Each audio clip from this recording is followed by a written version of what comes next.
Environ 1800 avant Jésus-Christ, installation des enfants d'Israël en Égypte avec le prophète Joseph, paix sur lui.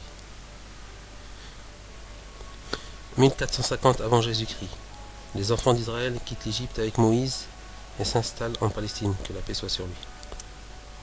Aux alentours de 1000 avant Jésus-Christ, construction du premier temple par Salomon, paix sur lui, à Jérusalem.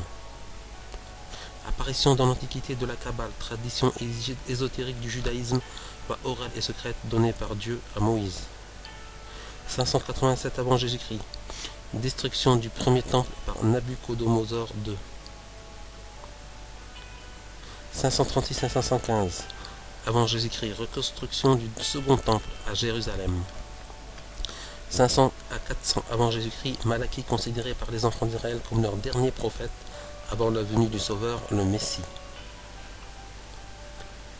L'an 0, arrivée du vrai Messie, Isa alayhi salam.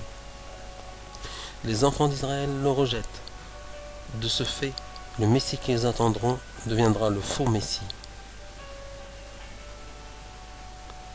70 après Jésus-Christ, destruction du second temple par les Romains. 1er et 2e siècle, le Talmud, la loi orale apparaît chez les enfants d'Israël avec l'attente du Sauveur, le Mashiach. 1er siècle, apparition du retour du Messie dans le christianisme naissant. 622 après Jésus-Christ, dernière révélation, apparition de l'islam en Arabie. Apparition des hadiths dans l'islam mentionnant le retour du Messie.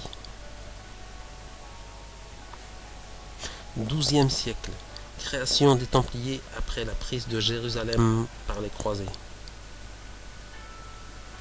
Ils y découvrent la Kabbale, tradition ésotérique juive. 1312, arrestation et exécution des Templiers pour hérésie.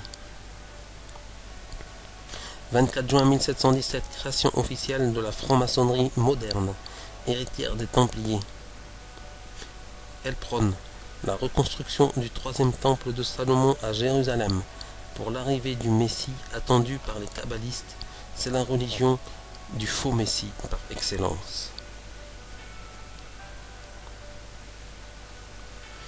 Albert Pike, considéré comme le plus grand franc-maçon, disait dans Morale et Dogme que la franc-maçonnerie est un produit de la Kabbale. 2000 et quelques, destruction du dôme du rocher et de la mosquée d'Al-Aqsa et reconstruction du troisième temple sur l'esplanade des mosquées. Création d'une nouvelle religion, coexiste, je crois en l'amour, avec pour centre le judaïsme et capitale Jérusalem. Le faux Messie, sorte de Jésus bouddhaïsé, se révèle au monde entier et prêche alors la religion mondiale. Religion mondiale, pas de vérité absolue, mais chaque être détient sa vérité. Or, il ne peut y avoir plusieurs vérités, et la seule est celle qui vient de Dieu.